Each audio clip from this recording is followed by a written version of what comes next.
Salut chers internautes, j'espère que vous allez bien.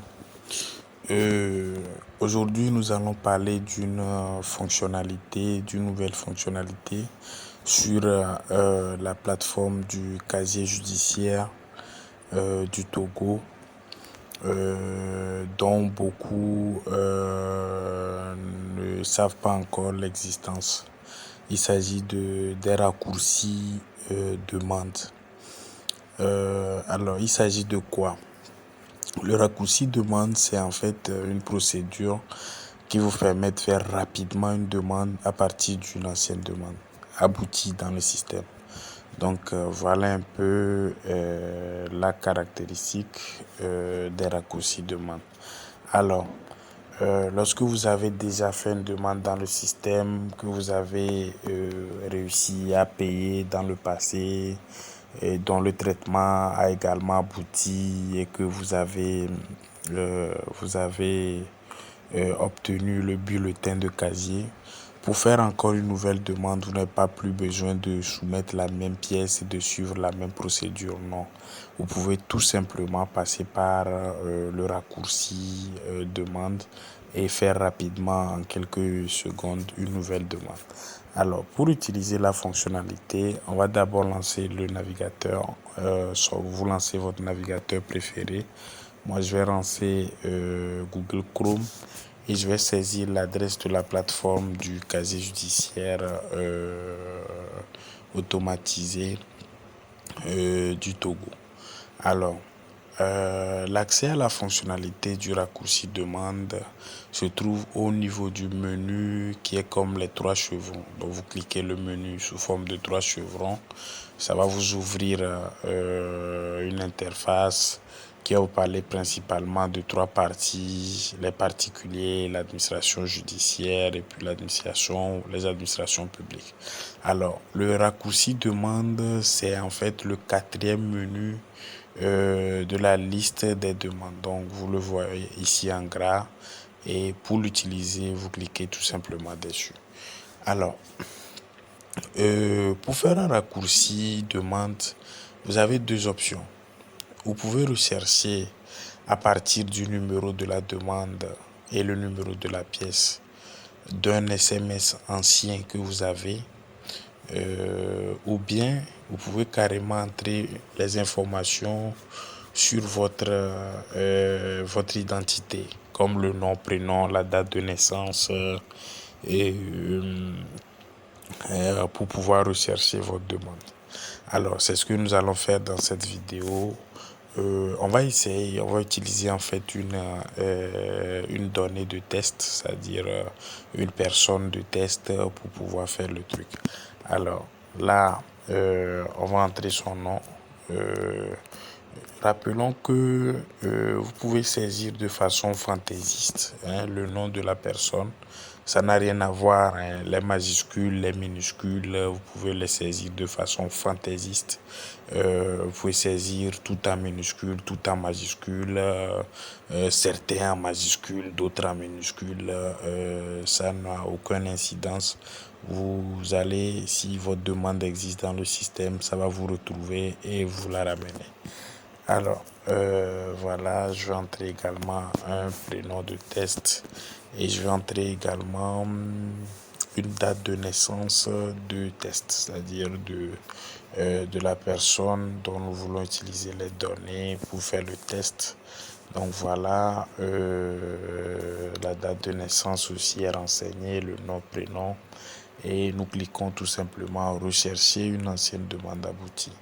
Et donc, lorsque nous cliquons rechercher une ancienne demande aboutie, effectivement, le concerné a une ancienne demande dans le système.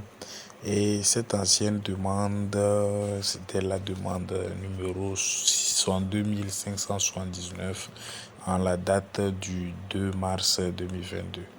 Alors là, il s'agit de son nom, sa date de naissance, le nom du père, le nom de la mère. Et pour aller plus vite, généralement, il y a 4 types d'informations que l'on peut modifier, c'est-à-dire la situation matrimoniale, la profession de la personne, le domicile, le contact. La situation matrimoniale parce que il pourrait être célibataire à l'époque de son ancienne demande. Actuellement, il est marié ou bien divorcé ou carrément veuf, etc., etc. La profession aussi, il peut avoir changé par moment de profession. Le domicile, il peut avoir déménagé par moment. Le contact, il peut avoir changé de numéro de téléphone. Donc, il a également la possibilité de changer le nombre d'extraits et le centre national. Et le point de retrait, on aura bientôt à découvrir comment faire ce genre d'opération. Alors, au niveau de la profession, je vais vous montrer aussi une astuce pour entrer une profession qui n'est pas encore présente dans le système. Alors, la situation matrimoniale, on va supposer que le confrère, pour lequel nous faisons le test, était célibataire, mais actuellement, il est marié. C'est un exemple, hein, on va dire, alors marié, enregistré. Donc, on vient de modifier sa situation matrimoniale. La profession, il était informaticien, on peut dire il est devenu accordeur de piano et enregistré. Ça va changer également.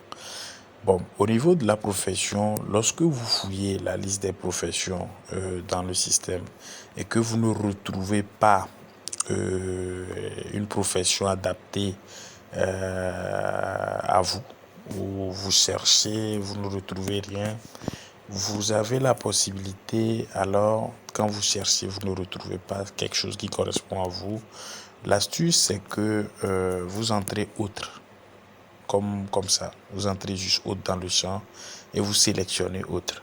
Donc, une fois que vous sélectionnez autre, vous allez voir que un nouveau champ, autre profession va apparaître.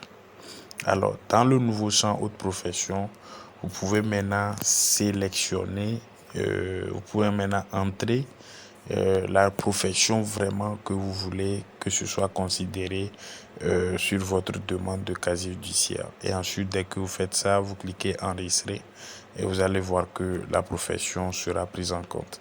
Après, vous pouvez changer également votre domicile en disant, par exemple, supposons que je suis actuellement à l'Omégan, je vais juste mettre ça comme ça, enregistrer.